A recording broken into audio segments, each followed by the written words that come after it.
question in regards to, we understand the legal pressure that you're put under on a regular basis. Could you explain to us what groups that is, or the majority, what concerns are constantly suing you guys to where you have to go through all these tedious processes? I mean, I know everybody in this room pretty much, and I know that as the groups that are in this room, it's very rare that an off-road community files a lawsuit. It's very rare.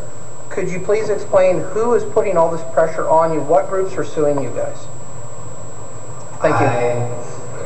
I'm not going to venture to say who it would be, because I'm acknowledging this is might happen, but I'm saying it's very likely given the information, and as a federal agency responsible for public land management, it's the appropriate thing for BLM to do in this case. And if BLM didn't, I'm guessing as Scott Murphy that somebody else would, but I don't know who that would be. I just, based on my experience in this area, it would be very easy for a judge to come to the same conclusion that BLM did. Only it's BLM's responsibility to deal with these issues, so we would rather take it on our shoulders than passing the buck to some judge in San Jose who has no idea about Clear Creek or the people who are involved. Yeah, what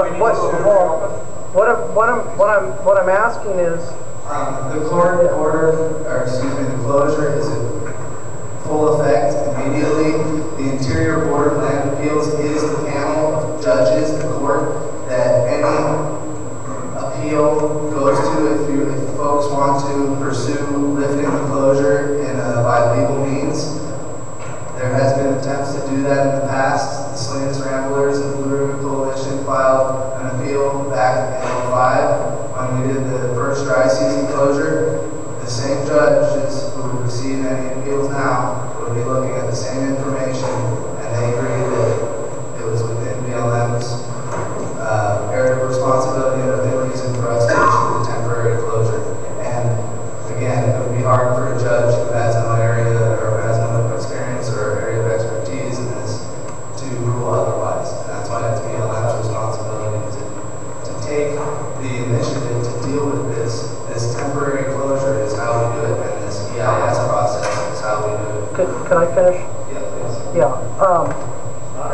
Yeah, sorry. What I'm asking is, this room and Santa Clara meeting was predominantly users, Clear Creek users, and a majority of them use motorized vehicles in one fashion or another, whether they're rock hounds or they're motorcycle riders, ATV riders, hunters. Various people are using motorized recreation on the public lands. All of us were asking, and the majority of the people who use Clear Creek are asking that the area stay open.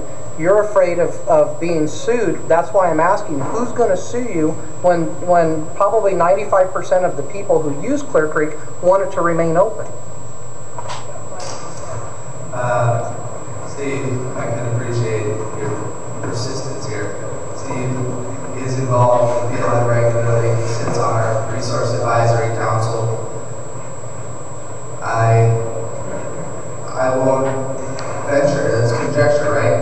Except that knowing in the past we've had lawsuits filed for immediate closure on issues that were not as predominant as this health and safety issue is currently. It's very likely that any group, regardless of whether they visit Clear Creek or not, would take interest in these matters. It could be from a community perspective, private landowners, and you're getting me to go down this path. Anybody who has a potential impact, whether that's for altruistic reasons or for immediate concerns of their public health and safety, could present this to a judge. And once it's in front of the courts, just like the IBLA,